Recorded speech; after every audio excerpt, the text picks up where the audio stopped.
udah mengundang dari Australia, dari negeri nun jauh di sana gitu ya teman-teman. Jadi kalau teman-teman enggak menyala abangku, semangat ya. Iya, pergi dong. Takutnya nanti pembicara kita pesawatnya belok lagi pulang gitu ya. Enggak ya. Oke. Nah, teman-teman malam ini kita mau bicara soal kesabaran gitu ya. Mungkin ada yang hari-hari ini diuji gitu ya kesabarannya. Tapi sebelum itu ya, ini mungkin saya ingin tanya ke teman-teman semua dari kursinya teman-teman gitu ya. Teman-teman mungkin tahu atau bisa nyebutin gitu ya teman-teman, siapa sih tokoh di dalam Alkitab itu yang teman-teman baca kisahnya dan teman-teman tahu mereka ini sudah teruji gitu ya kesabarannya gitu ya. Nah, mungkin teman-teman dari kursinya teman-teman aja boleh gitu ya. Kita dari sini bisa kok dengar suara teman-teman gitu ya. Ya, mungkin yang dari sebelah kiri saya bisa disebutin yang terlintas saja. Jadi tokoh Alkitab yang udah teruji kesabarannya dalam segala aspek gitu ya nih ya, gitu ya. Ya, mungkin dari sebelah kiri saya Yusuf ya. Yusuf, Ayub gitu ya. Bentar kita catat dulu ya. Yusuf dan Ayub gitu ya. Gimana ya nih mereka? Iya, kesabarannya benar-benar teruji ya. Nanti kita akan bahas bersama-sama gitu ya. Nah, mungkin dari sebelah kanan saya belum terdengar suaranya gitu ya. Siapa teman-teman mungkin yang dari sisi ini? Kalau itu Abraham Nuh. Tadi saya dengar Yesus apa Yusuf ya? Kalau Yesus nanti di hari Minggu ya khotbahnya. Enggak ya? Oh ya Abraham ya, ada Abraham, ada Nuh ya. Kita simpen ya, kita keep ya. Emang kita tahu kisah-kisah mereka juga ya. Nih ya. Nah mungkin dari yang paling belakang, Mulmet mau jawab juga enggak? Enggak ya, kasihan mereka lagi sibuk ya. Iya.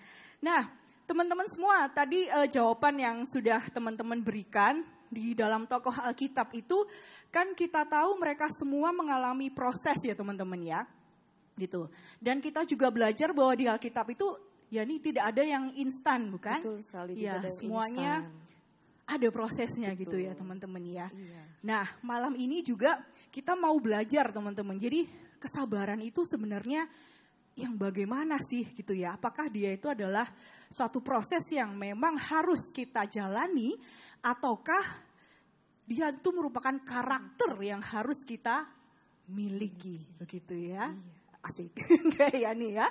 Oke, kalau gitu tanpa berlama lagi bersama-sama kita akan memanggil Kohanan untuk bisa maju ke depan. Iya.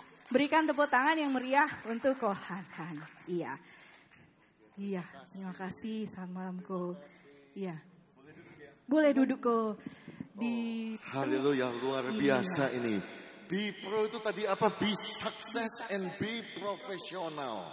Luar biasa, senang sekali kelihatan ketemu dengan orang-orang profesional ini. Aduh, luar biasa. Iya. Bagaimana kenalan dulu namanya? Bu Kinan. Iya, Kinan aja kok nggak pakai ibu. Oh, jadi Kinan enggak. Iya. Saya biasa kalau di gereja panggilnya ibu. Oh, jadi baik, langsung baik, Kinan sama Yani. Iya. Sudah menikah? Belum kok. Oh belum? Iya. Yani juga belum? Belum. Waduh, ini kita proses kesabaran juga. Jadi itu proses atau itu karakter? Oh iya belum tahu kok. Nanti akan diskusi dengan Kohanan. Iya benar-benar. Oke. Haleluya. Gimana Yani kita? Jadi prosesnya itu sudah menunggu berapa lama? Wow.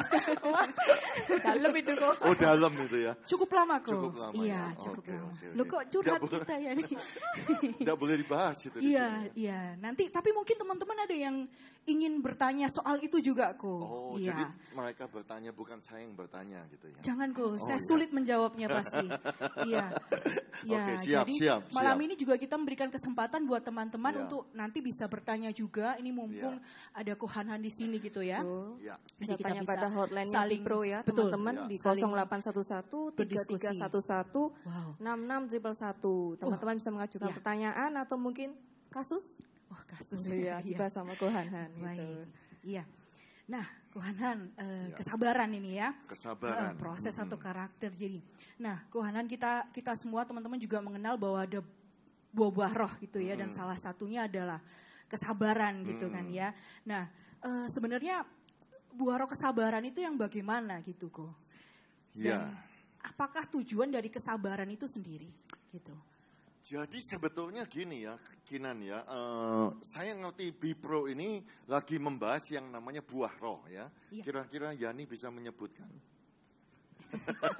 Kok malah saya yang tanya ya, mestinya mereka yang tanya ya. Jadi ada kasih, sukacita, damai sejahtera, terus kesabaran. Nah ini yang bagian yang kita bahas sekarang ya. Sabaran, kemurahan, kelemah lembutan, penguasaan diri. Tolong teman-teman, tolong saya. Jadi rekan-rekan Bipro kalau misalnya susah untuk menghafal yang namanya buah roh, saya dulu ingat ada satu lagu. Buah dari Roh Kudus, kasih, sukacita, damai sejahtera, kesabaran, kemurahan, kebaikan, kesetiaan, kelemah lembutan, baru penguasaan diri. 9 tepuk tangan untuk kemuliaan Tuhan kita. Amin. Jadi buah roh ini sebetulnya adalah satu buah, yakinan ya. Tetapi rasanya ada 9. Jadi saling berkaitan satu dengan yang lain dan kadang-kadang sulit untuk dipisahkan karena satu buah roh dengan buah yang lain itu biasanya termanifestasi di dalam satu rasa. Tetapi karena saya mengerti Bipro ini sudah mulai dari kasih, sudah mulai dari sukacita, sudah mulai dari damai sejahtera. Dan sekarang kita sampai di yang namanya kesabaran. Kalau saya ditanya tentang kesabaran karena saya datang dari Australia. Dan ini juga karena profesional, kita juga harus melihat Cambridge Dictionary. Gitu ya. Bahasa Inggrisnya patient itu artinya apa? Ternyata the ability to wait. Satu kemampuan untuk menanti. To continue doing something despite ini kok rasanya kok multimedianya nggak profesional ya. Saya rasanya suka. Nah, puji Tuhan ya. Jadi jaringan. Oke, haleluya. Jadi menurut Cambridge Dictionary yang namanya kesabaran adalah to continue doing something despite difficulties. Jadi selalu melakukan sesuatu walaupun mengalami yang namanya kesukaran. Atau bahkan definisinya adalah menderita, suffer tanpa komplain gitu ya, tanpa menjadi annoyed itu apa ya bahasa Indonesia yang terganggu begitu ya. Hebat, tepuk tangan untuk Kinan ya, luar biasa. Browsing karena browsing ya toh.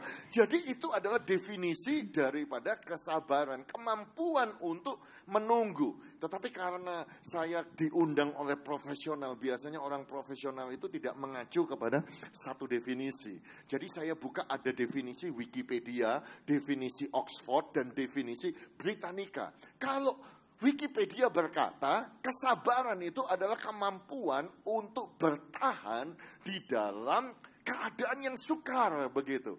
Jadi passion, kesabaran itu bisa melibatkan satu ketahanan ketika menghadapi yang namanya delay. Nah, itu Wikipedia. Kalau Oxford, dia berkata demikian, kemampuan untuk tenang ya, untuk bisa menerima di dalam sesuatu yang mengalami delay atau something annoying without complaining. Jadi walaupun terganggu, tetapi dia nggak komplain ya. Jadi dia punya kemampuan, the ability to wait for a long time.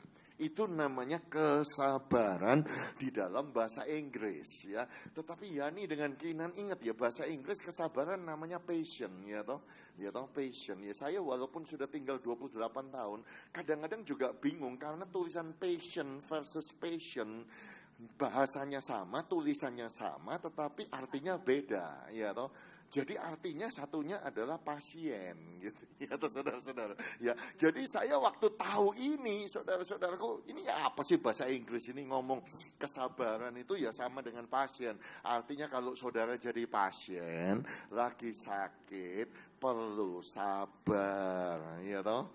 Jadi karena apa? Obat yang gembira, obat yang manjur adalah hati yang gembira. Hati yang gembira adalah obat yang manjur. Ya. Jadi kesabaran. Nah, tetapi karena kita ini konteksnya adalah gereja, kita harus lihat Alkitab, ya. Nah, Yani biasanya baca Alkitab New International Version atau Amplified Bible atau bahasa Indonesia. Oh, bahasa Indonesia ya. Nah, di dalam bahasa Inggris ada banyak sekali versi, tetapi yang paling tua adalah King James Version. Nah, kalau kita melihat King James Version, buah roh itu dia tidak memakai kata passion, tetapi dia memakai kata apa? long suffering. Kinan tahu long itu apa? Lama, ya. Atau suffering itu apa? Penderitaan. Jadi ternyata Bipro, teman-teman Bipro ini, kesabaran itu, ya itu yang saya maksudkan. Ketika mengalami satu penderitaan, penganiayaan, janji yang belum digenapi, mengalami yang namanya delay, kita bisa bertahan. Kita bisa percaya kepada Tuhan tanpa komplain. Nah, saya punya pembicara yang saya favorit, namanya Joyce Meyer. Joyce Meyer kalau mendefinisikan tentang passion, dia definisinya ini, ya toh. Passion is not the ability to wait. Jadi kalau tadi Cambridge ngomong passion itu the ability to wait adalah kemampuan untuk menunggu, Joyce Meyer bilang bukan itu, tetapi bagaimana kamu bertindak ketika kamu menunggu. Jadi ketika Kinan sedang menunggu, ya atau calon jodoh datang, nah itu adalah kesabaran gitu ya. Sambil menanti janji Tuhan digenapi di dalam long suffering, itulah karakternya. Makanya ketika saya tadi ditanya itu karakter atau proses, itu adalah karakter yang kita butuhkan, tetapi baru bisa kita miliki setelah kita melewati proses. Ya, jadi rekan-rekan Bipro mengerti ya. Saya baru kali ini diundang Bipro, ya toh, dikasih topik sama April ya, yang waktu ngasih saya itu dikasih 5 ayat, gak tanggung-tanggung. Jadi sebelum kita diskusi mungkin kita ngomong dulu ayat yang saya dikasih ya, supaya boleh ya. Boleh iya. Roma 12 ayat 12 dikatakan, bersukacitalah senantiasa dalam pengharapan, sabarlah dalam kesesakan dan bertekun dalam doa. Mungkin semua teman-teman Bipro bisa taruh tangan di dada sambil berkata sabar dalam kesesakan. Nah, sabar dalam kesesakan. Bahasa Inggrisnya bagus. Patient in tribulation, patient in affliction, patient in trouble, patient in suffering, patient in distress. Jadi ketika mengalami itu bersabarlah. 2 Korintus 1 ayat yang ke-6 berkata, jika kami menderita, hal itu menjadi penghiburan dan keselamatan kamu. Jika kami dihibur, maka hal itu adalah juga untuk penghiburan kamu. Sehingga kamu beroleh kekuatan untuk dengan sabar menderita kesengsaraan. Sama seperti yang kami derita juga. Jadi, produce passion in endurance of the same suffering. Bahasa Inggrisnya berkata demikian. Jadi satu ketahanan, satu kesabaran di dalam menahan atau mengalami penderitaan itu. Nah, kemudian saya juga dikasih ayat ya. Amsal 14 ayat 29, orang sabar besar pengertiannya.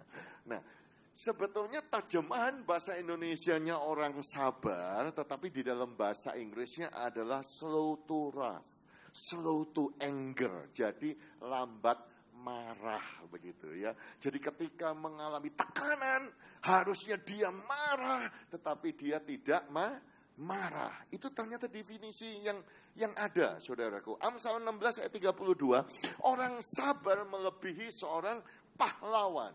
Ternyata orang sabar yang seperti pahlawan itu juga sama, sabarnya itu slow to anger ya. Jadi semua berkata slow to anger. Slow to anger ya. Haleluya. Artinya lambat marah. Jadi kalau saudara yang suka marah-marah ya, Yani suka marah-marah? Enggak ya. Siapa di Bipro yang suka marah-marah?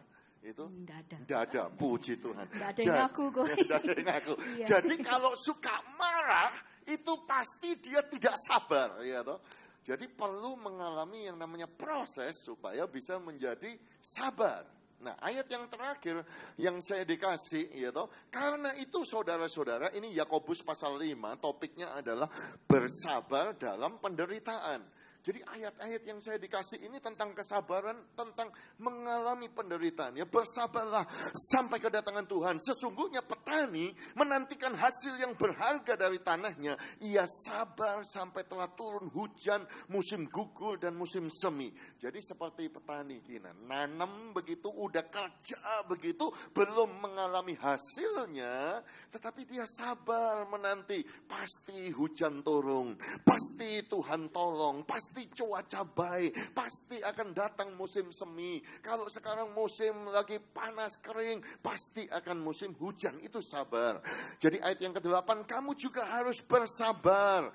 Kamu juga harus meneguhkan hatimu, karena kedatangan Tuhan sudah dekat. Saudara-saudara, jangan bersungut-sungut, jangan saling menyalahkan supaya kamu jangan dihukum. Jadi kalau bersungut-sungut, suka komplain, suka protes begitu ya, suka mengkritik, itu berarti orang yang suka menyalahkan, berarti dia tidak sabar. Sesungguhnya hakim telah berdiri di ambang pintu. Saudara-saudara, turutilah teladan penderitaan. Sekali lagi diulangi. Dan kesabaran para nabi yang telah berbicara demi nama Tuhan.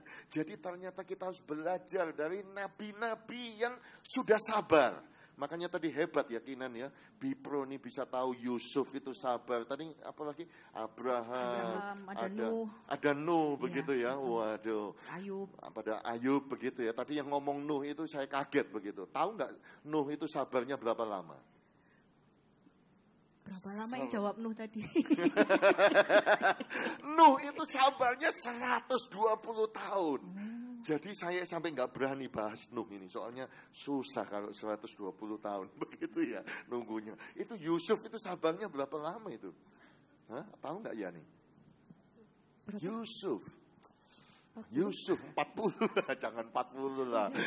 Yusuf itu usia 17 tahun ya, waktu dia dapat mimpi dari Tuhan, dan kemudian dia dijual kan ya, atau dijual mengalami penderitaan, dan kemudian Alkitab berkata usia 30 tahun dipanggil Firaun. Jadi paling sedikit 13 tahun dia menderita sebagai budak di penjara begitu. Dan kemudian ada 7 tahun kelimpahan. Ya, plus 7 berarti berapa? 20 tahun. Kemudian saudara-saudaranya datang pada waktu musim kekeringan itu, kelaparan itu 2 tahun. Jadi dia ketemu dengan bapaknya, tangis-tangisan dipulihkan itu 23 tahun kemudian. Kalau kita belajar dari nabi-nabi ini, tokoh-tokoh Alkitab ini, sanggup gak saudara untuk sabar? Itu yang mau kita belajar hari ini. Kira-kira begitu ya. Nah, ayat itu dilanjutkan, sesungguhnya kami menyebut mereka berbahagia, yaitu mereka yang telah bertekun. Kamu telah mendengar tentang ketekunan Ayub, dan kamu telah tahu apa yang pada akhirnya disediakan Tuhan baginya. Karena Tuhan Maha Penyayang dan Tuhan belas kasihan. Nah, di ayat ini, yang milih ayat ini siapa sebetulnya ya? Yang ngasih saya ini? Hah? Ada di sini pasti orangnya kok. Ada di sini ya. Di sini. Kok bisa milih yang Ayub gitu ya? Saya sampai bingung karena Ayub itu menderita, walaupun dia menderita tuh paling singkat loh saudara-saudara. Ahli teologi berkata ada yang bilang 9 bulan, ada yang bilang 1 tahun. Iya toh. Jadi pinter ini, yang mereka tuh mau sabarnya yang cuma 1 tahun begitu ya. Iya, saya dikasih ayat yang kayak begini. Waduh, gitu loh, ya toh. Nah, jadi gimana? Ini saya ngomong terus atau? Ya enggak apa-apa kok. Saya takut dikasih pertanyaan lagi. Ya, enggak apa-apa. Ya. Jadi gimana? Sudah jelas ya. Jadi saudara jelas ya, definisi tentang kesabaran. Jadi itu menyangkut ujian waktu menurut saya. Jadi semua tokoh Alkitab itu diuji oleh waktu. Ya. Jadi karena diuji oleh waktu itu, di dalam proses menunggu ini, kalau mereka ngomel-ngomel, mereka bersungut-sungut, mereka marah-marah, itu nggak sabar. Tapi kalau mereka tenang, mereka punya iman, mereka punya damai sejahtera, mereka masih bisa tidur, ya toh, tidak perlu minum antidepresan kalau malam gelubak nggak bisa tidur, itu berarti nggak sabar, ya toh, nggak mempercayai Tuhan. Ya, jadi jelas ya ayat-ayatnya, puji Tuhan, haleluya. Ya, jelas ya. Nah, jadi gimana? Nah itu tadi kok, kita kan dengar ada tentang delay nih ya. Kalau delay kan biasa kita berhubungan sama waktu lah kok ya. Iya, dan betul. Tuhan tadi juga sempat bilang bahwa ujian waktu.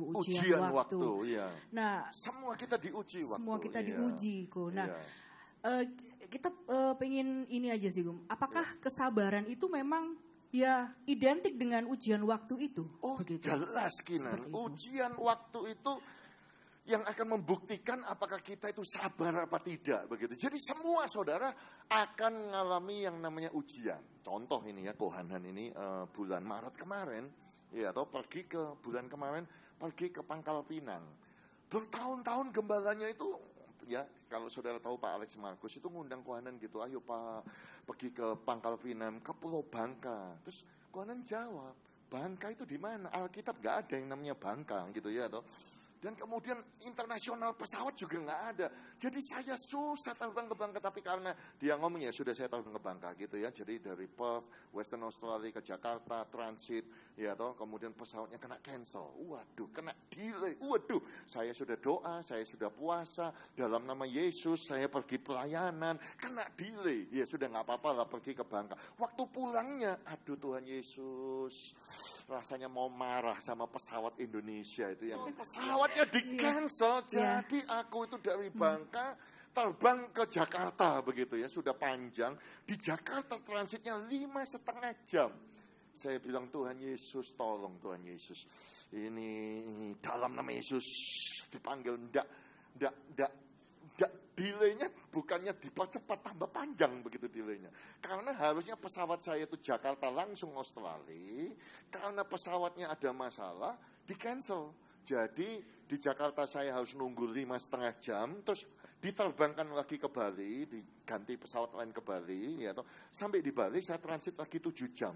Rasanya sudah kayak ke Eropa, saudara-saudara. 12 jam transit. Sampai di Bali, malam-malam lagi. Ya toh, saya pergi ke hotel Novotel di situ. Ya toh, penuh Pak. Aduh Tuhan Yesus kok penuh bagaimana? Untung ada hotel kapsul di sana. Jadi saya masuk hotel kapsul itu sampai bilang, Tuhan aku ini marah Tuhan. Aku ini melayani Tuhan sungguh-sungguh. Ya toh, tapi kena delay saudara-saudaraku. Rasanya ya. Tetapi itu yang saya mau berkata kepada saudara adalah ujian kesabaran. Nah, saya mau sharing di sini ya. Tadi ada yang ngomong Abraham. Ya Abraham itu lumayan lah, ya toh nggak terlalu lama nunggunya. Tahu nunggunya berapa lama? Tadi kan saya sudah bocorkan 120 tahun ya toh. Kalau Ayub tadi 1 tahun. Kalau Yusuf tadi 23 tahun ya toh. Kalau Abraham 25 tahun, saudara-saudara. Coba kita baca ayatnya ya. Kejadian pasal yang ke-16. Ayat yang pertama. Adapun Sarai istri Abram itu tidak beranak. Ia mempunyai seorang hamba perempuan, orang Mesir, Hagar namanya. Berkatalah Sarai kepada Abram, engkau tahu Tuhan gak memberi aku melahirkan anak. Karena itu baiklah, hampirilah hambaku itu. Mungkin oleh dialah aku dapat memperoleh seorang anak. Dan Abram mendengarkan perkataan Sarai. Jadi Sarai, istri Abram itu mengambil Hagar, hambanya orang Mesir itu. Perhatikan ayatnya. Yakni ketika Abram telah 10 tahun tinggal di tanah Kanaan. Ayo semua Bipro ngomong 10 tahun. 10 tahun. 10 tahun ya. Jadi Abraham sama Sarah itu sudah menunggu 10 tahun ya. Tapi nggak sabar ya. Jadi muncullah cerita ini. Lalu memberikannya kepada Abram suaminya untuk menjadi istrinya. Abram menghampiri Hagar, lalu mengandunglah perempuan itu. Ketika Hagar tahu bahwa ia mengandung, maka ia memandang rendah akan nyonyanya itu. Lalu berkatalah Sarai kepada Abram, penghinaan yang kuderita ini adalah tanggung jawabmu. Akulah yang memberikan hambaku ke pangkuanmu. Tetapi baru saja ia tahu bahwa ia mengandung, ia memandang rendah akan aku. Tuhan kiranya yang menjadi hakim antara aku dan engkau. Nah jadi begini Kinan sama Yani ya. Jadi Abraham itu dipanggil oleh Tuhan ketika dia usia 75 tahun dari Ur Kasdim. Tuhan berjanji, oh Abraham, aku akan membuat engkau menjadi bangsa yang besar. Oh, oleh keturunanmu semua bangsa ini akan diberkati. Lihat langit itu, hitung bintang, tidak bisa kamu hitung kan? Keturunanmu akan sejumlah bintang di langit. Lihat pasir di lautan, nanti keturunanmu akan seperti pasir di lautan banyaknya. Oh, Abraham percaya. Makanya Abraham meninggalkan Ur Kasdim. Luar biasa. Kira-kira Kinan kalau cari suami mau yang seperti Abraham enggak? Yang mana Pak maksudnya? Nona, orang yang kayak Abraham ini, bapak orang percaya ini. Bapak orang percaya mau ya? Ya? Mau Pak. Oh mau ya? Mau. Pak Yani juga ditanya, iya Pak, jangan saya terus. Kira-kira rekan Bipro, saudara kalau cari pasangan begitu ya, cari ini saya tanya yang bagi yang wanita ya. Kalau saudara kepengin punya suami, siapa yang kepengin punya suami kayak Abraham? Angkat tangan, tinggi. Oh satu, oke. Langsung begini. Iya langsung begini Pak. Langsung begini, siapa lagi? Iya toh. Nah. Kalau tadi Kinan ngomong mau gitu ya, kalau menurut Kohanan itu susah loh jadi istrinya apa? Abraham. Ya? Iya susah lah, Tuhan ngomong begini sama Abraham. Abraham, tinggalkan keluargamu, kaum keluargamu. Ibrani pasal 11 itu ngomong begini. Karena iman, maka Abraham meninggalkan segala sesuatu, pergi ke satu negeri yang dia tidak tahu kemana ia tuju. Iya toh? Saya yakin istri saya itu gak akan mau ikut saya. Kok mau pergi kemana? Gak tahu. Berapa lama kau perginya? Gak tahu. Nanti kita tinggal di hotel apa di mana? Gak tahu. Naik pesawat apa naik kapal? Gak tahu. Nanti perlu packing koper, perlu bawa baju berapa banyak? Gak tahu. Kira-kira punya uang apa? Gak tahu. Susah loh jadi Sarah itu. Ya, ikut suami model kayak begini itu susah. Iya, tapi Sarah ikut. Iya toh. Abraham bilang jangan khawatir. Tuhan akan memberikan anak. Tuhan akan memberikan janji. Padahal Abraham itu sudah tahu bahwa Sarah itu tidak bisa punya anak. Kohanan kok bisa ngomong begitu? Saudara Google sendiri ya. Kok Google? Saya baca Alkitab. Baca Alkitab kalau di Kejadian pasal 11 itu ditulis bahwa Sarah itu memang mandul, tidak bisa punya anak. Jadi kalau saudara belajar Talmud ya, belajar tulisan tradisi orang Yahudi, diperkirakan itu mereka menikah Abraham itu waktu usia 40 tahun ya. Jadi Sarah mungkin 40 kurangi 10, 30 tahun. Ada yang bilang Abraham 35, Sarah 25 waktu itu. Jadi kalau sudah sampai 75, enggak punya anak itu sudah puluhan tahun. Tapi itu kan belum di dalam Tuhan. Dan kemudian Tuhan bilang langsung, iya toh, kamu akan diberkati, kamu akan punya anak. Iya toh. Tapi ditunggu-tunggu 1 tahun, 2 tahun, 3 tahun, 4 tahun, 5 tahun, 6 tahun, 7 tahun. Lama enggak 10 tahun itu ya? Lama aku. Lama ya? Kamu sudah nunggu lebih 10, enggak? Oh, enggak, oke. 7 tahun, 8 tahun, 9 tahun, 10 tahun. Wah, gak tahan 10 tahun ini, gak tahan. Jadi yang namanya Sarah ini ngomong begini, ya toh, Abraham, mungkin dia ngomong gaya orang Surabaya begitu panggil suaminya gitu, kok gitu ya, kok gitu ya. Engkau kan tahu Tuhan itu nggak kasih aku anak. Jadi ya sudahlah, ini apa namanya, aku punya pembantu ini ya, maid gitu ya, orang Mesir. Saudara harus tahu orang Mesir itu cakep, saudara-saudaraku ya, toh namanya Hagar. Sudahlah, hampiri saja. Nanti aku akan mendapatkan anak dari situ. Dan Abraham mendengarkan perkataan Sarai. Jadi Abraham itu mengambil Hagar ya toh, dan menjadikan istrinya begitu. Iya toh. Betul ya? Betul. Cuma Bipro ini saya dikasih Yani sama Kinan, susah tanyanya gitu. Karena ini kan cewek ya, ini padahal kasusnya Abraham ya. Iya. Kalau aku mau tanya yang laki itu tanya sama siapa ya? Sama saya enggak apa-apa, nanti saya sampaikan. Enggak, tanya laki itu siapa kira-kira ya? Oh, laki. Boleh, iya. Siapa yang boleh saya tanya? Ini ada Koyanata yang sedang. Koyanata? Iya, bisa. Koyanata yang mana ya kira-kira ya? Di sebelah sini. Oh, yang pakai ini ya, Cok. Iya. Saya mau tanya ya kepada Koyanata ya. Misalnya, kamu sudah menikah?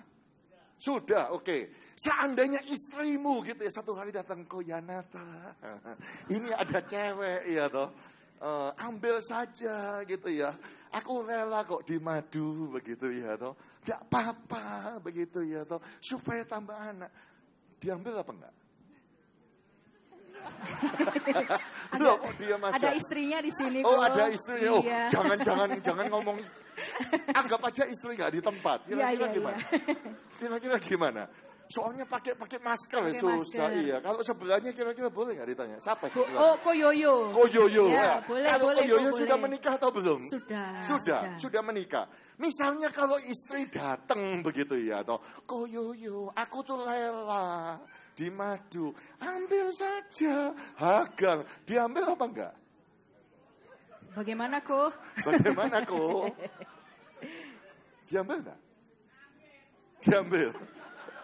Kok nggak berani jawab, susah ya? Mungkin karena dia bukan ketuanya ya, Bipro ya. Mau geser lagi kok. Ketuanya ya?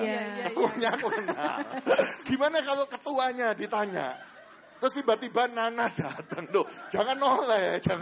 Misalnya, aku rela dimadu, sudah ambil saja Hagar. Kamu jadi Abraham ngambil apa enggak? Enggak ya?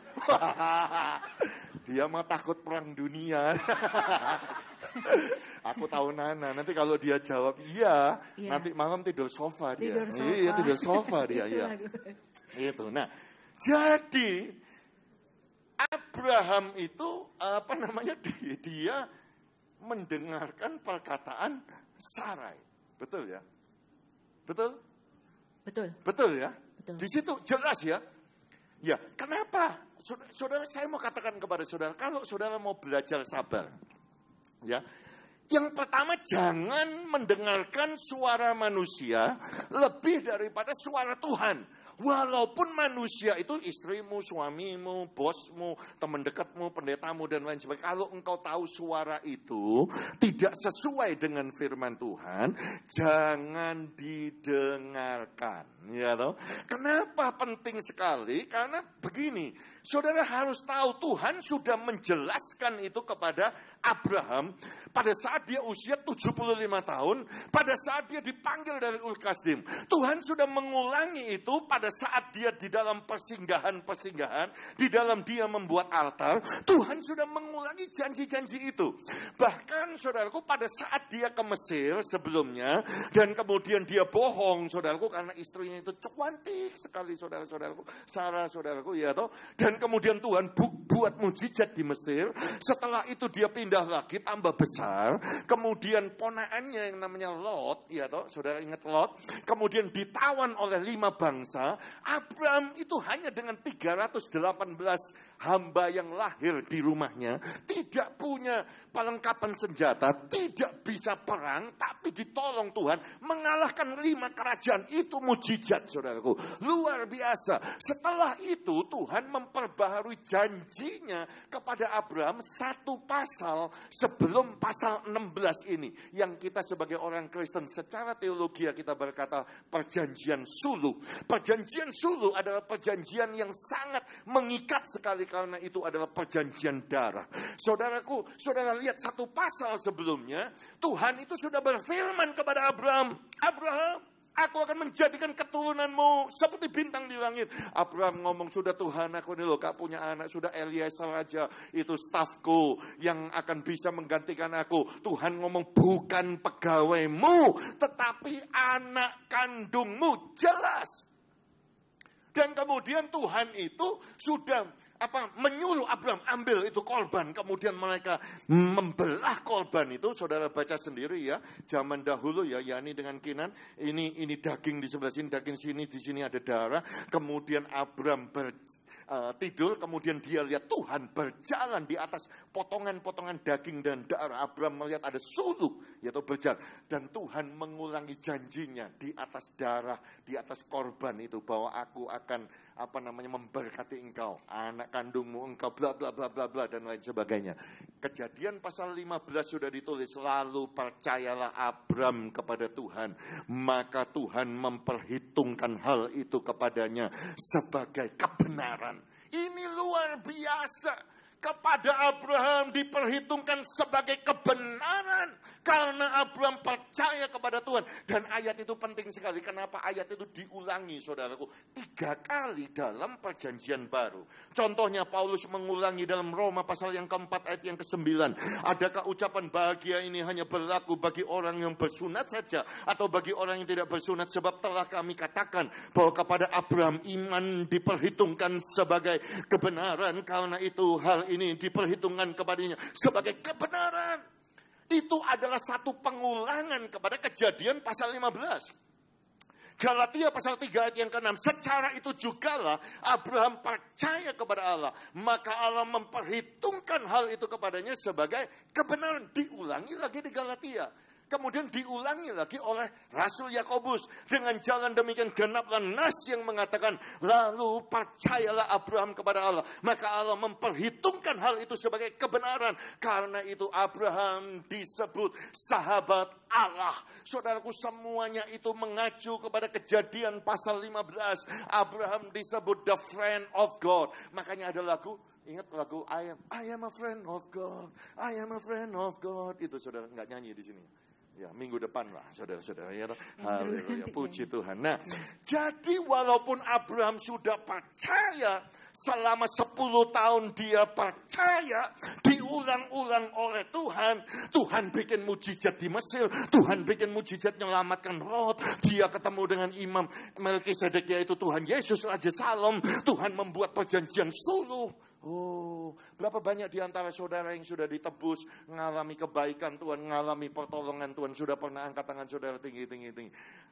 Nah, kalau saudara sudah pernah ditolong Tuhan, Tuhan tidak akan pernah berhenti menolong saudara yang percaya. Katakan amin. Tepuk tangan yang meriah bagi Tuhan kita. Iya. Nah, jadi ya. begini, sebentar. Ini poinnya. Jadi setelah itu semua sudah ditekankan sama Tuhan, datanglah Sarah, koko Abraham, ya toh.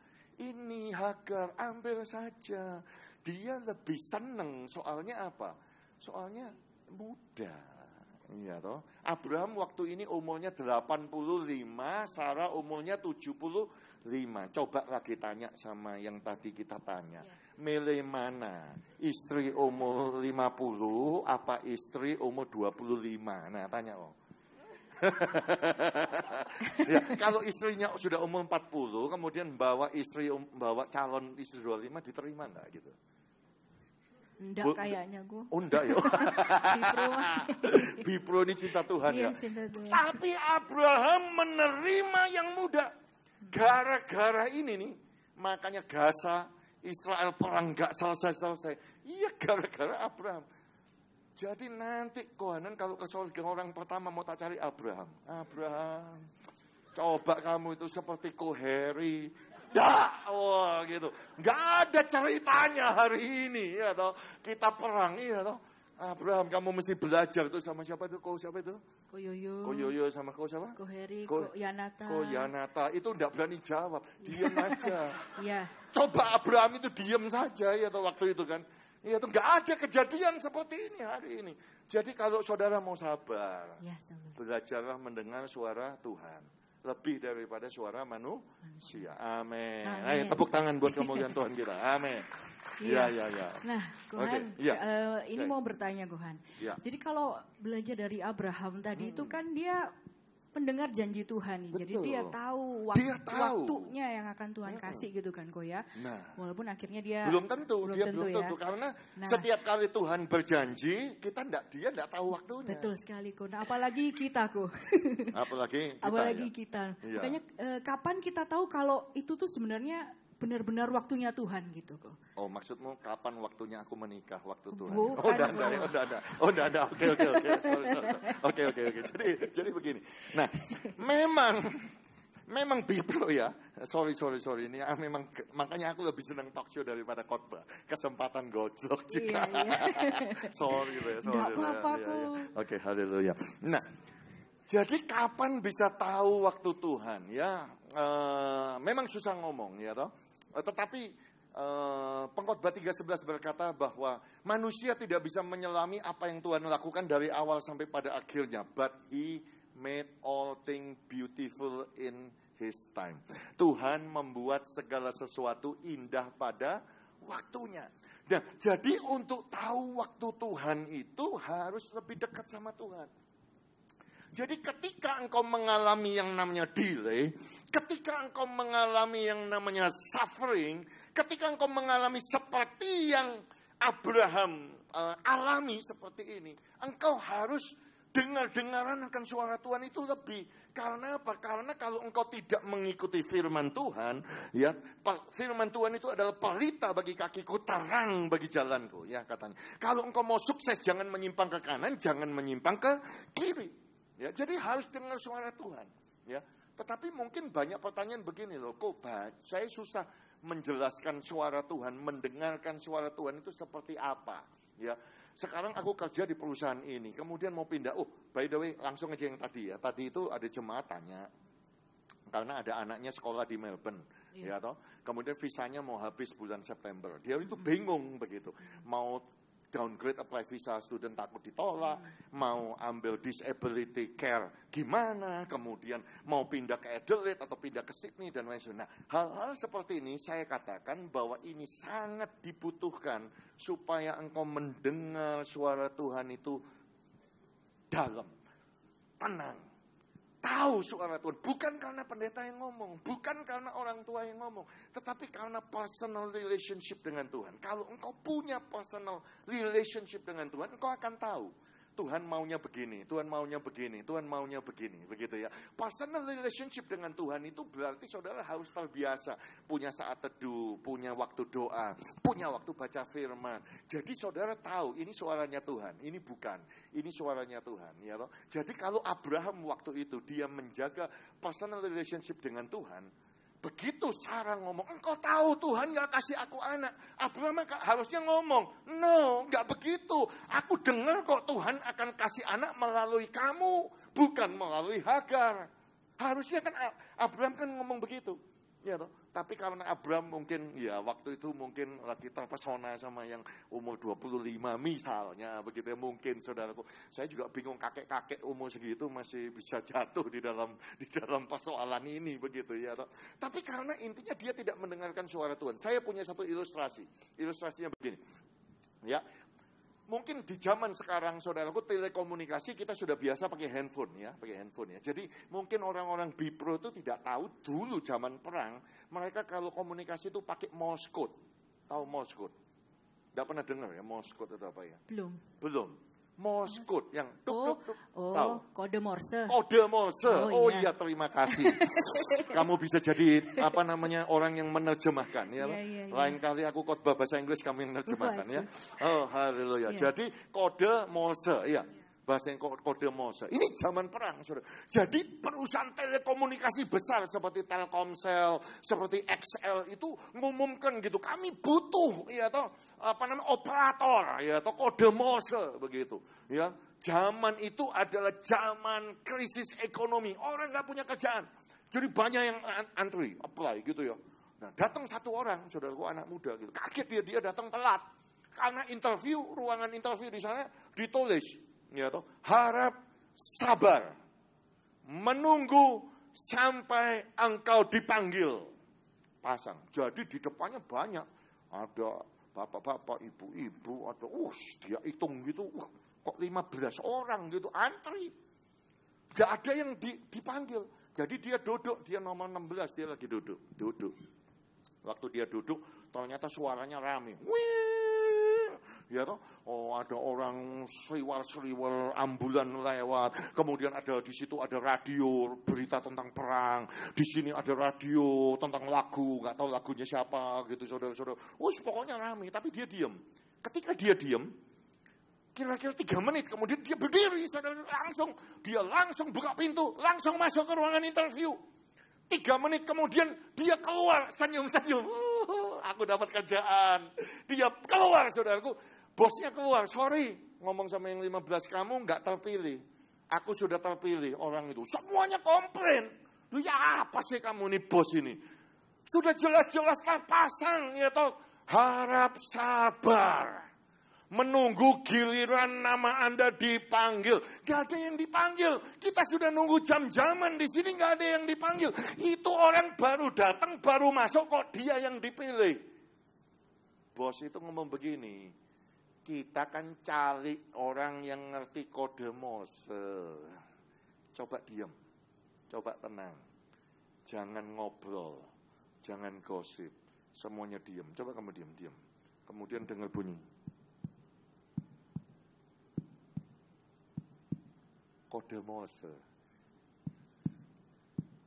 Kalau kamu mendengar kode ini, langsung masuk pekerjaan milikmu.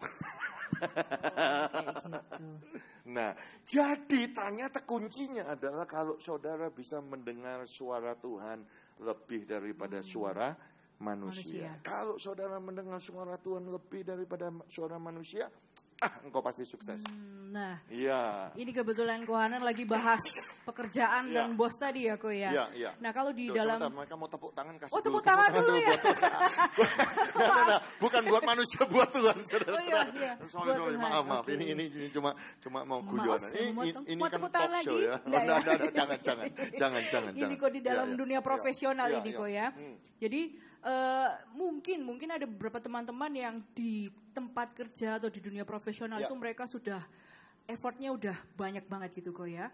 Tapi promosinya ke delay gitu ya. Jadi mereka sudah bekerja keras atau sudah bekerja lama tapi seakan-akan itu kayak belum ada hasilnya gitu kok. Sudah kerja keras. Sudah setia. Sudah lama. Betul. Keluar aja. Lah. Makanya tadi mau bertanya kalau misalkan ini kita misalnya apa yang harus dilakukan begitu? Iya, karena kita pengen tahu juga kalau di dalam pekerjaan itu kayak tadi memang Yohana sudah bilang bahwa kita harus lebih sering untuk mendengar, harus lebih peka mendengar gitu. Tapi kalau di dunia pekerjaan yang seperti itu bagaimana kok? Kalau di dunia pekerjaan seperti itu ini mungkin yang bicara mungkin kurang tepat ya. Saya ini kan hamba Tuhan, saya full time dari tahun 1999 ya, sampai hari ini saya full time berarti sudah 25 tahun ya. Jadi saya tidak tahu jelas tentang dunia pekerjaan. Tetapi kalau saudara bertanya kepada saya tentang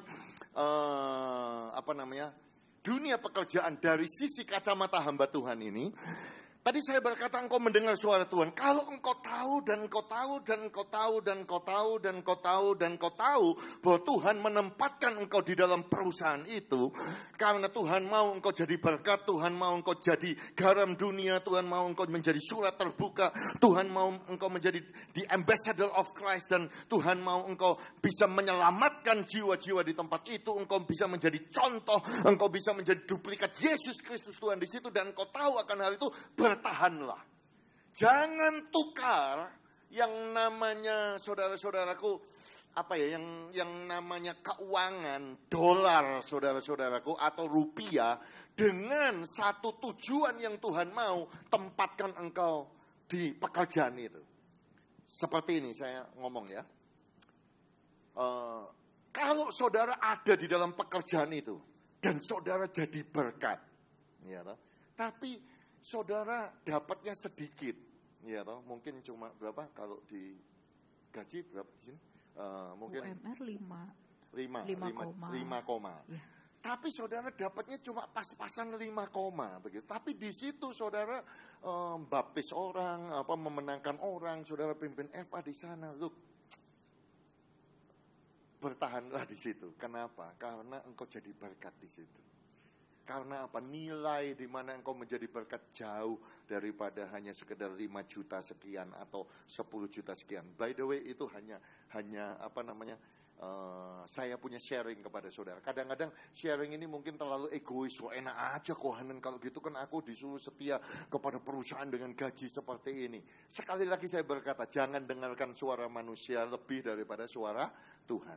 Mungkin yang kedua ya, yang kalau kita boleh kembali ke cerita Abraham, boleh kembali cerita Abraham ya. Yang kedua, jangan menghalalkan segala cara. Kebanyakan orang yang tidak sabar, dia akan pakai segala macam cara-cara yang kelihatannya abu-abu. Yang penting dia bisa naik pangkat. Yang penting dia bisa dapat yang namanya uang lebih begitu. Dia akan pakai pakai segala cara. Contohnya adalah Abraham dan Sarah. Dia pakai segala macam cara, yaitu apa? Poligami. Ya toh? Poligami by the way boleh nggak ya? Hah? Satu sesi khusus. Satu sesi khusus ya. Poligami boleh nggak, saudara-saudara? Tidak boleh. Ya tapi di perjanjian lama kok boleh ya? Sekarang boleh nggak tanya sama istri-istri yang tadi kita tanya di depan itu boleh ya? Boleh. Boleh ya. Oke, boleh. Mulai siapa dulu? Istrinya siapa? Istrinya Cerenita di belakang. Siapa? Itu istrinya Koyanata. Oh, Koyanata hilang. Ya nggak apa-apa. Mumpung suaminya nggak ada. Siapa? Cerenita ya. Cik Renita yang mana? Ya. Oh ya. Coba saya tanya, boleh nggak di mata wanita itu, pandangan wanita itu poligami boleh nggak? Nggak boleh. Ayatnya di mana? Hah?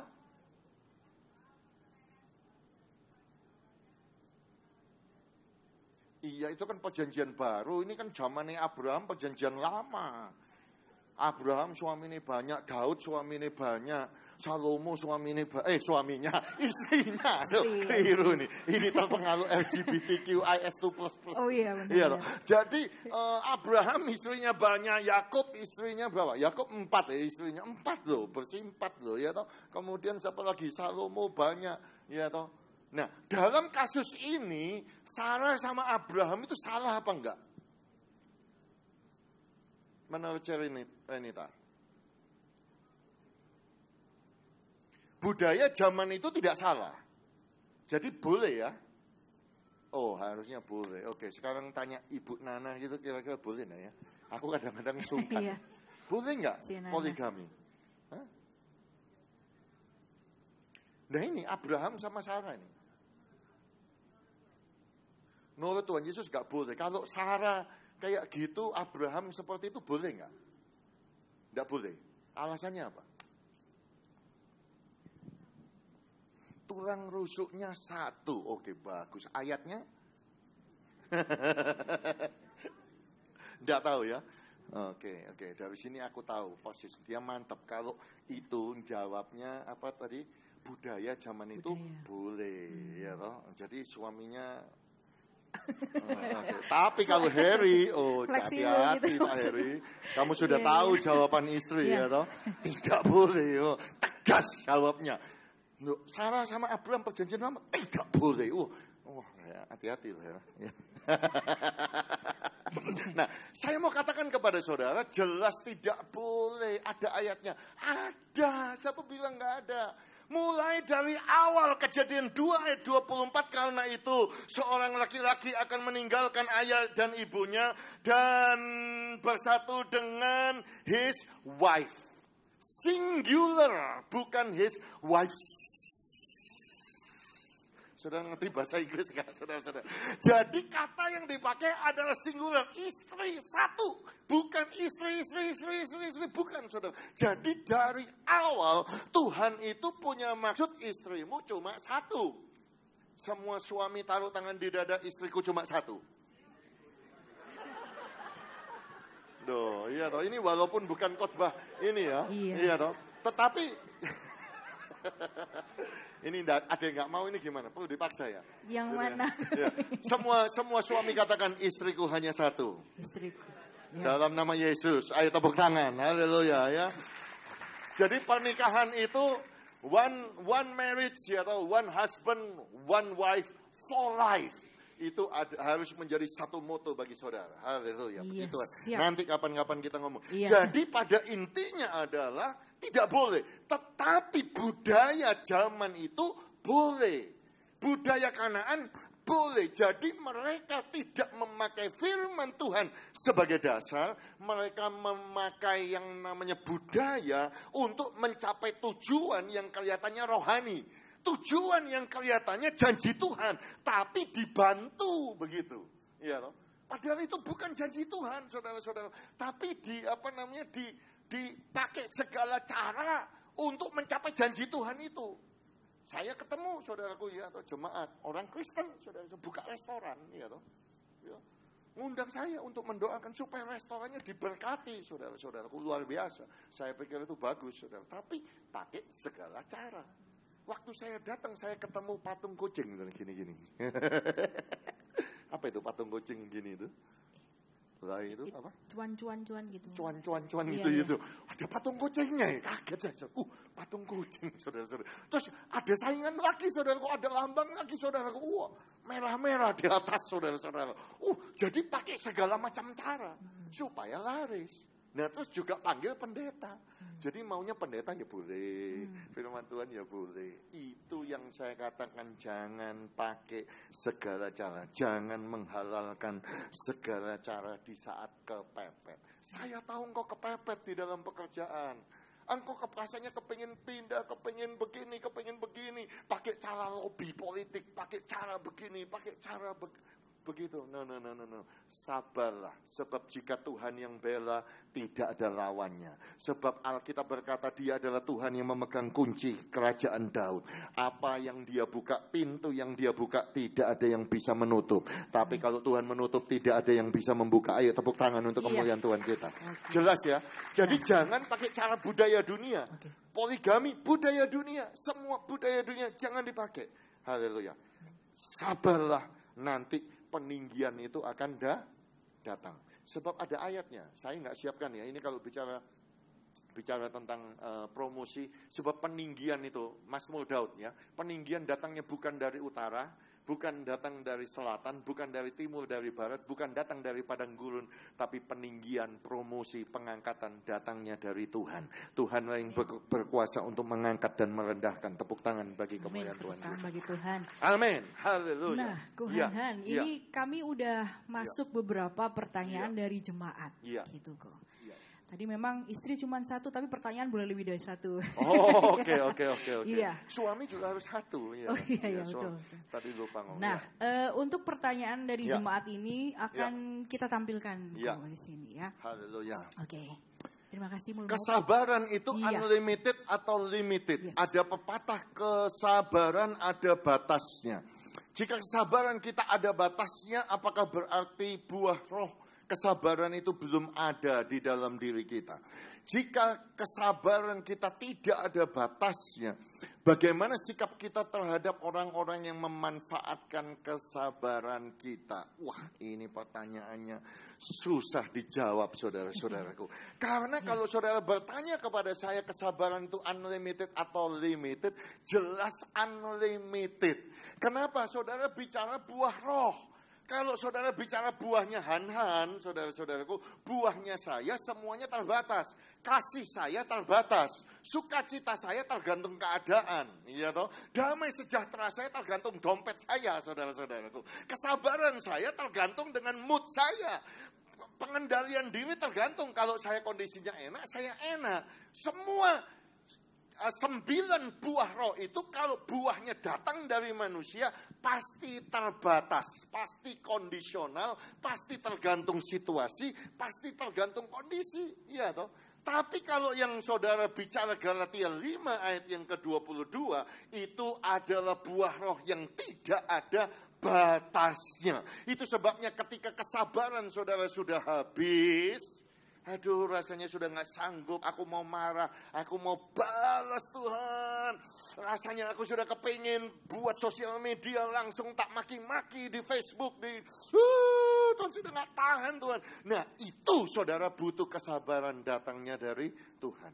Dan ketika saudara berdoa, Tuhan tolong Tuhan, sambil nyanyi buah dari Roh Kudus, saya percaya urapan Roh Kudus akan mengalir. Saudara akan punya kesabaran yang tidak ada batasnya. Tepuk tangan yang meriah bagi Tuhan kita. Ya, jadi harus ada yang namanya kesabaran. Itu di dalam pekerjaan.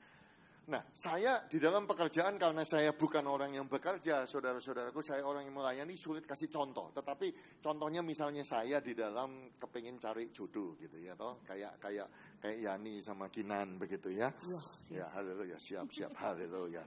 Jadi kalau orang yang sudah nggak sabar, biasanya kalau di Australia langsung masuk itu biro jodoh, mana online gitu ya, toh ya dan lain sebagainya. Nah, Jadi saya ini dulu, saudara-saudaraku, namanya juga laki-laki. Saya ini lulusannya Ubaya. Saya angkatan 92. Ya, adik kelas kami ada Hosea. Nah itu bisa jadi saksi ya, atau nah karena dia waktu itu pemain drum kita kaum muda, saudara-saudaraku ya. Saya ketua pemudanya. Saudara tahu waktu saya jadi ketua kaum muda, syaratnya jadi ketua kaum muda, tahu nggak kira-kira apa? Syaratnya saya sama pemimpin rohani saya, ya, nggak boleh pacaran. Baik. Jadi dulu itu saya nggak boleh pacaran, saudara-saudaraku. Walaupun saya kan di mimbar, saudaraku. Wah, gini-gini kan ada 200 pipit, banyak yang antri. Tapi waktu itu jadi ketua kaum muda, saya tahu persis belum waktunya. Karena apa? Karena saya ada satu perjanjian, sebaiknya jangan pacaran kalau engkau menjadi ketua kaum muda, jadi engkau bisa fokus. Nah, jadi saya sabar. Ya, atau walaupun hormon ini kadang-kadang hormon apa itu namanya ya? Sebagai laki-laki itu hormon apa ya? Sudah begitu ya, apalagi waktu itu begitu. Saya harus belajar. Ketika saya berdoa, Tuhan berkata jangan. Ya, kamu harus sabar. Nunggu waktunya. Saya tidak tahu waktunya sampai kapan. Akhirnya saya pindah tahun 96 itu pindah ke Australia. Ya, pindah ke Australia ke Perth. Ya, satu ketika, ya, karena gerejanya kecil di situ, jadi saya ngerangkep, saudaraku, ya kadang khotbah, ya kadang mimpin pujian, ya kadang ngatur sound system. Waktu itu KKR ada pendeta namanya pendeta Ashley McQuicken dari Belgia, ya, dan dalam pelayanannya luar biasa. Dia pernah membangkitkan orang mati dan suka nubuat, ya, pendeta yang suka nubuat. Jadi waktu itu dia bernubuat, ya toh, bernubuat di sini, nubuat di sana, begitu, nubuatnya bagus-bagus, ya toh. Waktu saya melihat Tuhan akan memakai engkau, bla bla bla bla. Tiba-tiba dia turun dari mimbar. Saya itu di tempat sound system di belakang didatangi sama dia. Langsung lagi sound system kaget didatangi pendeta tumpang itu. Jangan takut anakku. Sebentar lagi kamu akan menikah dan kamu akan punya anak. Amin. Ditinggal saya, saudara. Wih, saya syok, saudara-saudaraku, waktu itu. Waktu ada nubuatan seperti itu, saya baru tahu sudah waktunya. Yeay! Saudara ngerti maksud saya? Nah, jadi kalau ditanya kapan bisa tahu waktu Tuhan, kapan sabar, saya sabar loh, saudara-saudaraku. Ya, toh, karena waktu SMA sudah punya pacar, sudah tahu rasanya pacaran, saudara. Jadi itu SMA kelas berapa itu? Kelas 1 rasanya sudah punya pacar. Jadi menunggu melayani Tuhan sekian lama, sabar-sabar. Ya, toh, padahal ditembak berapa kali loh saya ini. Iya. Sedikit sombong ya. Serius waktu itu, saya waktu tanya saya waktu itu grup kita besar sekali ya, kaum mudanya di atas itu sampai penuh begitu, saudara-saudara ya. Sampai kita bagi dua kebaktian, sampai bikin dewasa muda ini ya di zaman waktu saya itu tahun 96. Makanya buat saya Bipro ini satu nostalgia, karena salah satu bersama dengan teman-teman kita yang memulai kebaktian yang kedua, kita kasih nama Dewasa Muda. Cuma sama Heri ini loh diganti namanya. Jadi Bipro, ya sudah ada apa-apa. Oke. Teruskan. Ya, puji Tuhan. Ya. Nah, ini ada pertanyaan lagi, Tuhan, dari jemaat. Iya. Nah, ini dia. Iya. Misalkan kita berada dalam keluarga yang memiliki banyak problem secara ekonomi, secara komunikasi, sampai di mana kita akan toleran terhadap kondisi tersebut. Sedangkan semakin dewasa, kita akan punya pendapat atau pemikiran kita sendiri. Nah, ini yang saya kurang jelas, dalam keluarga yang banyak problem. Maksudnya apa ini? Keluarga bisa nggak didetailkan begitu? Kalau tidak didetailkan, saya akan menjawabnya mungkin dengan gambaran general ya. General boleh, ya. Boleh. Kalau saudara tanya pendapat saya pribadi, siklus hidup manusia itu ada 4, saudara-saudaraku ya, 4, ya. Yang pertama, saudaraku, adalah total obedient. Ini dalam konteks kekristenan ya. Saya tidak ngomong dalam konteks yang berbeda, saya juga tidak ngomong dalam konteks abuse ya. Saya ngomong dalam konteks ideal. Hidup manusia itu 4 siklus. Yang pertama adalah total obedient. Engkau harus tunduk kepada orang tua saudara. Ya, di dalam segala aspek karena engkau adalah anak. Ya, total obedient. Persoalannya di Australia, kita itu punya hukum umur 18 tahun bisa say goodbye sama papi mami. Bye-bye. Ya toh. Kenapa? 18 tahun. Begitu dia usia 18 tahun, ketika dia menikah, dia tidak perlu tanda tangan orang tuanya. Tidak perlu sama sekali. Itu Australia, saudara-saudara ya. 18 tahun. 18 tahun, saudara-saudaraku, dia bisa keluar dari rumah, dia bisa minta rental assistant daripada pemerintah, dia bisa dapat uang. Saya ngomong sama anak saya, selama kamu belum menikah, you are under my authority. Setelah kamu menikah, baru kejadian 2:24 yang tadi saya baca. Karena itu seorang laki-laki akan meninggalkan ayah ibunya. Dan keduanya, bersatu dengan istrinya. Dan keduanya bukan lagi dua, menjadi satu daging. Engkau lepas dari papa mama. Untuk bersatu daging dengan suami atau dengan istrimu. Engkau menikah. Begitu engkau menikah, engkau memasuki masa yang namanya total independent. Engkau harus independen segala sesuatu. Secara mental, secara keuangan, segala sesuatu harus total independen. Kalau engkau tidak independen, bagaimana, engkau perlu independen. Karena bagaimana engkau bisa menjadi satu dengan istrimu, dengan suamimu. Ya. Setelah engkau punya anak, kayak saya punya anak, saudaraku, di dalam konteks kekristenan, engkau memasuki hubungan yang namanya interdependence. Interdependence ini kalau saya gambarkan seperti Ibrani pasal 11. Karena iman maka Abraham tinggal di dalam satu kemah bersama dengan Ishak dan pewaris daripada janji itu. Siapa pewaris janji itu? Yakub. Makanya Yakub itu kenapa mengejar hak sulung begitu. Kenapa Esau itu tidak suka tinggal karena dia manusia padang. Dia tinggalnya di padang, dia gak peduli sama engkong Abraham begitu ya. Orang sudah tua, tapi Yakub karena dia tinggal di kemah, ya toh, dia tinggal bersama engkongnya. Jadi engkongnya cerita, oh Yakub, kamu tahu waktu papimu itu masih muda, 17 tahun, ya toh. Engkong ini sudah tua, disuruh ngorbankan di bukit Moria, ya toh, kemudian naik ke gunung. Yakub, ya itu Tuhan, itu Yakub, saudara. Jadi ada influence daripada orang tua, anak dan cucu. Ya, ini adalah konteks yang rohani. Ya, saya berkata demikian. Nah, jadi saudaraku, begitu orang tua punya anak, begitu anaknya menikah dan punya anak, orang tua ini nggak akan cari anaknya, pasti akan cari cucunya. Ya apa ya?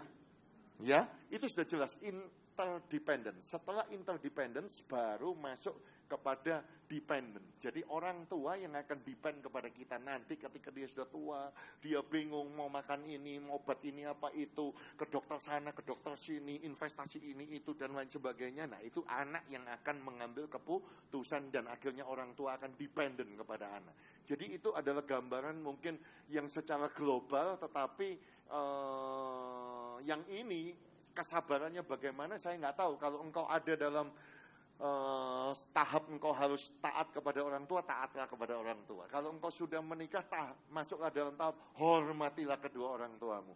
Kalau engkau sudah dalam tahap interdependence, ya harus dekat gitu, begitu saudara-saudara. Dan kemudian kalau orang tuamu sudah tua dan akhirnya harus bergantung kepada engkau, ya engkau harus berkorban secara ekonomi, secara karena engkau ada di tahap seperti ini.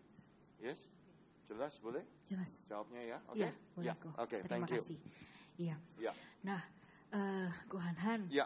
Mungkin ini karena apa namanya waktu. dari Iya. ujian waktu betul, tadi. Betul. Iya, ujian waktu ya. Ada mungkin teman-teman ada beberapa pertanyaan yang mungkin kami belum bisa menyampaikan, tapi jangan khawatir, kita akan ada talk show berikutnya tapi dengan topik yang berbeda. Saya bisa tutup dengan satu cerita ya. Silakan. Terakhir ya. Nah, untuk kesimpulannya. Kesimpulannya begini, kalau saudara mau sabar, saudara perlu yang namanya proses waktu. Bagaimanapun juga Tuhan itu pasti akan membuat indah pada waktunya. Saya kenalkan kepada saudara seorang namanya Alfred Russel Wallace. Dia adalah seorang English naturalist, explorer, geographer, anthropologist, biologist, illustrator, saudaraku ya. Jadi dia adalah British scientist. Dialah yang menemukan, saudaraku, zaman dahulu, saudaraku, yang namanya, kok nggak muncul wajahnya? Terus kadung semangat begini. Iya. Wah, ini tapi sabar. Sabar. Oh iya. Dalam nama Yesus. Oh, sabar. 1 menit. Enggak. Oke. Kalau enggak juga enggak apa-apa. Saudara tahu proses metamorfosis enggak? Dari yang namanya ulat, caterpillar menjadi kepompong, kemudian menjadi kupu-kupu. Nah, jadi saudaraku, Alfred Russel Wallace ini pada waktu dia melakukan satu penelitian, jadi dia tahu ketika di kepompong dia sudah riset sama sekali dan lain sebagainya, dan kemudian pada saat yang namanya kupu-kupu itu mau keluar, dia berjuang sulit sekali keluar kan, ya. Jadi dia pikir dia mau bantu, boleh nggak bantu? Boleh nggak dibantu? Enggak biasanya. Oh nggak boleh. Oh ini orangnya sudah keluar. Nah kemudian metamorfosis, gambar metamorfosis yang kedua ya, haleluya. Nah supaya profesional ini mengerti metamorfosis ya. Nah haleluya, metamorfosis. Sabar. Haleluya, puji Tuhan ya. Nah ya sudah lanjut. Jadi boleh dibantu atau nggak boleh dibantu proses ini? Biasanya alami ya, Bu. Alami. Tidak dibantu. Kalau dibantu lebih bagus apa enggak? Enggak biasanya. Enggak ya? Iya. Enggak biasanya itu kenapa? Menurut Kinan itu kenapa? Akibatnya apa kalau dibantu? Mungkin ada proses yang terlewat nantinya, Bu. Proses yang terlewat. Jadi jangan-jangan dia dari ulat jadi langsung. Nah ini gini proses metamorfosis kan dari ulat, caterpillar ke pompong, terus menjadi gitu, terus pelan-pelan dia keluar jadi kupu-kupu. Iya. Nah, jadi Russell Wallace itu di dalam the final stage-nya, jadi gambar yang selanjutnya, ketika dia sudah berusaha mau keluar, sudah goyang-goyang, sama dia dibantu, dipotong itunya, kepompongnya pakai gunting, dibikin lebih besar, dibuka gitu, kan lebih enak ya mestinya ya, lebih enak enggak? Ya ini enak ya. Mesti tanya kupu-kupunya. Mesti tanya kupu-kupunya ya. Sekarang saya tanya kepada saudara, kalau saudara jadi kupu-kupu dibantu supaya keluarnya lebih cepat. Nah ini loh. Keluarnya kan susah, iya toh. Iya toh. Nah kalau digunting gini kan keluarnya kan lebih cepat toh. Lebih gampang. Siapa yang lebih senang dibantu? 1, 2, 3, 4. Lebih senang dibantu kan? Lebih cepat. Siapa yang nggak mau dibantu? Siapa yang sengaja nggak mau jawab? Nah, saudara tahu, ketika dibantu, saudara boleh coba sendiri ya. Nanti saudara pulang bikin proses metamorfosis dan lain sebagainya. Ketika dibantu, lebih cepat keluar, tapi karena melewati proses yang lebih cepat, setelah itu mati, saudara. Mati. Jadi ternyata Tuhan itu mau membentuk kita punya karakter, pada akhirnya menjadi indah. Ayat yang terakhir, Ibrani pasal 6 ayat yang ke-13. Sebab ketika Allah memberikan janjinya kepada Abraham, ia bersumpah demi dirinya sendiri, karena tidak ada orang yang lebih tinggi daripadanya. Katanya, sesungguhnya aku akan memberkati engkau berlimpah-limpah dan membuat engkau sangat banyak. Janji itu, saudaraku, diberikan kepada Allah di dalam sumpah kepada dirinya sendiri, karena sudah tidak ada yang lebih hebat daripada dirinya. Jadi satu janji, satu sumpah yang pasti akan terjadi. Dan bagaimana supaya janji itu pasti terjadi? Dikatakan Abraham menanti dengan sabar. Dan dengan demikian ia memperoleh apa yang dijanjikan kepadanya. Siapa yang mau menerima apa yang Tuhan janjikan kepada saudara? Angkat tangan saudara. Saudara mau? Amin. Dikatakan menanti dengan sabar. Taruh tangan saudara di dada sambil berkata, aku menanti dengan sabar. Haleluya. Ayo tepuk tangan yang meriah bagi Tuhan kita. Menanti dengan sabar. Ya, kalau mau dibantu lebih cepat, langsung ke Australia aja, tak kenal kan. Haleluya, puji Tuhan. Amin. Iya. Amin. Haleluya. Iya. Sudah toh? Sudah kok. Kami menanti dengan sabar Yani. Iya teman-teman, tepuk tangan sekali lagi untuk terima kasih.